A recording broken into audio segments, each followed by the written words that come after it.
Well, I so appreciate you taking the time and joining me today. You have an amazing new book, Beautifully Scarred, and there's so much to break down in your incredible story. But let's start with the book. What made you want to tell your story in this format? Well, Billy, first of all, thank you for having me. I'm excited to be here and share my story. Um, so the reason I wrote the story is because I had basically like a vision of my story being played out on a movie, and I could hear myself narrating, and that's when I started writing the book. But it was in writing that I realized that we all carry scars, both some physically, but emotionally and even spiritually. And I want for people to know that your scars are worthy of the Lord's grace. I love that. I mean, everybody has a story and everybody has something they've dealt with, they've struggled with, and everybody's struggles are different. Some people's are harder and heavier and more difficult than others, but we all have something. And your story really begins in the mountains of Guatemala, and it's really an incredible journey. Let's just start there. Tell us about your childhood and the beginnings of that story and how this all kicked off for you. Yeah. So I was born in the mountains of Guatemala, and I was born with a severe bilateral cleft lip and cleft palate. That's where you're born without a lip, and in the roof of your mouth, you have a hole. Because of this, I was unable to eat and unable to nurse. And so my biological parents, Rita and Jesus, they tried desperately for 3 days to keep me alive. They would take breast milk, put it on rags, and just squeeze it, drip it into my mouth. But with no success, Jesus wrapped me up in a blanket and he walked down a mountain to the hospital in Guatemala City. Once we arrived, the doctor there took one look at me and said, I'm sorry, sir, but you don't have enough money. And even if you did, we wouldn't even know how to do the surgery. So he basically kicked him out and said she's gonna die. Jesus walked out on the stairs of the hospital and he began to cry over my life. And two men, seemingly out of nowhere, came up and just said, excuse me, sir, why are you crying? And Jesus couldn't even speak, but he took the blanket from my mouth and they saw the deformity. And the two men said, there is hope. And the two men led Jesus and I to an orphanage. And along the way, the two men gave Jesus some money and clothing. Once we arrived at the orphanage, the lady Angie who owned it welcomed me in.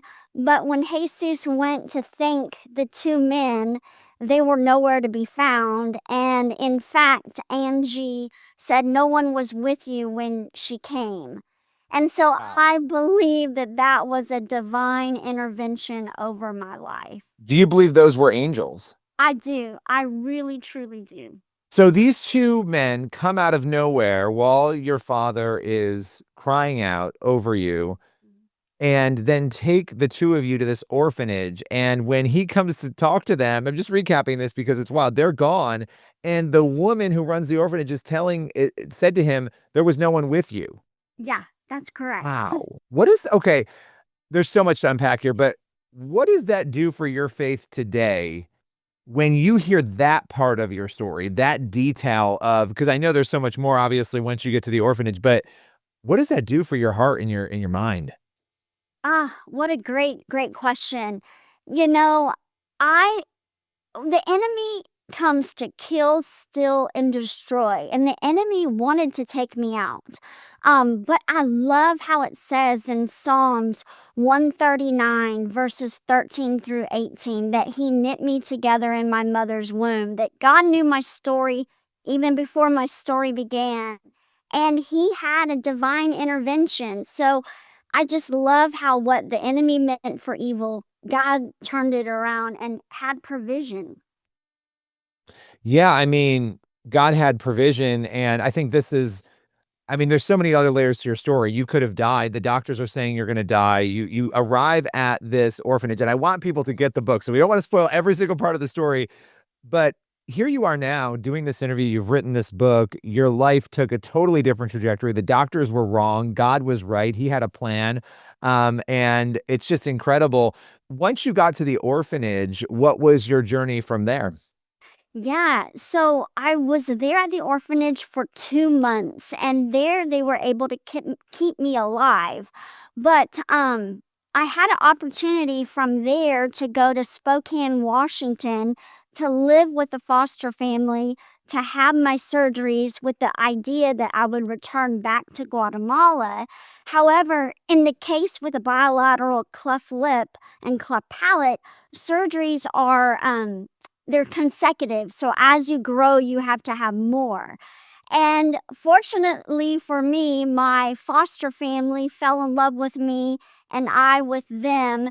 And they were able to go back to Guatemala to meet Rita and Jesus and ask if I could be adopted. Wow.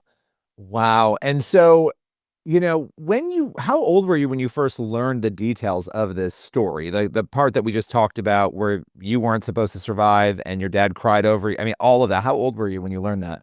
So when my parents went to Guatemala, I was 5 years old. And so whenever they came back, they had pictures of Rita and Jesus, and my mom told me, Cammy, you have another mom and dad who love you so much. And of course, me at 5 years old, I wasn't able to process it because I told my mom, no, you're my mommy.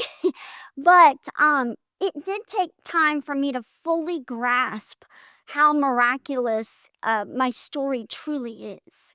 Yeah, I mean, it's incredibly miraculous, and it could have ended very differently. How has God I mean, this is the whole purpose of the book, obviously, beautifully scarred, but how has God used your life to inspire others in your view, this story to inspire others, and not just others, but yourself, your own journey. But I'm curious, here you are, you're sharing this so openly. These are vulnerable details of your life. How has it helped other people? For me, going back to my book and writing it, it was difficult, but I am so glad that I wrote it, that I did it. I was like, yes, I did it. But I took God back with me. I took Jesus back into the wounds that were still healing.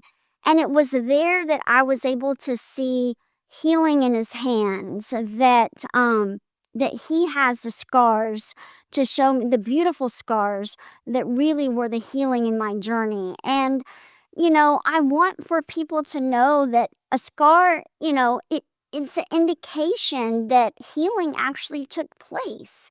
And I went from God, why me, to God, please use me. Like, let my story shine that people don't see me, but that they see your hand woven throughout my story.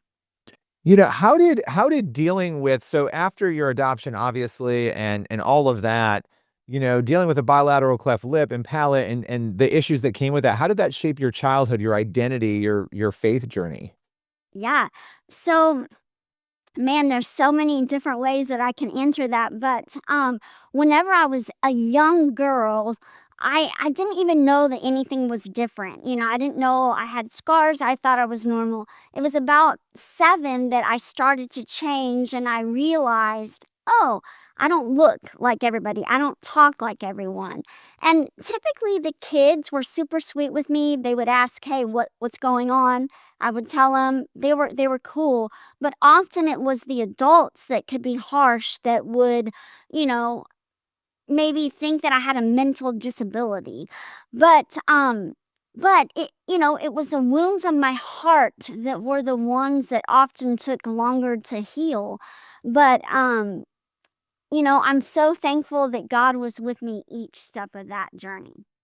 Yeah, I mean, it's again, everybody has a journey and a story. Yours has some really incredible ups and downs but you have been victorious and you have this incredible book. When it comes to adoptive families and it comes to because obviously adoption is a part of your story and adoption is such a beautiful thing. It also can come with challenges. And what's your advice for those who are, navigating maybe some of those challenges now? Oh man. Well, for me, I am just like, yes, adoption is what saved my life. But like you said, not all adoption stories are the same. And adoption is both beautiful and it's layered. It's more than bringing a child into a home, but you're actually entering into their story, into their history, their pains, their hopes, all the things. But it's also about that child entering into your story, into the family story. And, you both have to adopt each other. But like you said, it's such a beautiful picture of how God adopts us into his family and how it's such a love story. It's a story about redemption and a story about healing. Yeah. I mean, and it's incredible. And what at the end of the day, I know that you mentioned wanting to have a movie made, so feel free to reflect on that as well because that's what you saw in that vision. But what message do you hope people take away from Beautifully Scarred? Yeah, I mean, that's how the movie got started. My goal is ultimately that as I walk through each door that the Lord will open, that that it's all to him, to his glory. And that I want for people to know that you may not have a physical scar, but we do have wounds of our heart, and that our scars are worthy of the Lord's grace, and that no one is too far gone, that there is beauty in the ashes. I love that. There is beauty in the ashes, and it can be hard in the moments, the difficult moments to remember that, while you're going through it. But, you've been through a lot of those moments and you're on the other side of that now. The book is beautifully scarred. I so appreciate you taking the time today. Oh, thank you, Billy, for having me. I'm excited to see what the Lord has in store.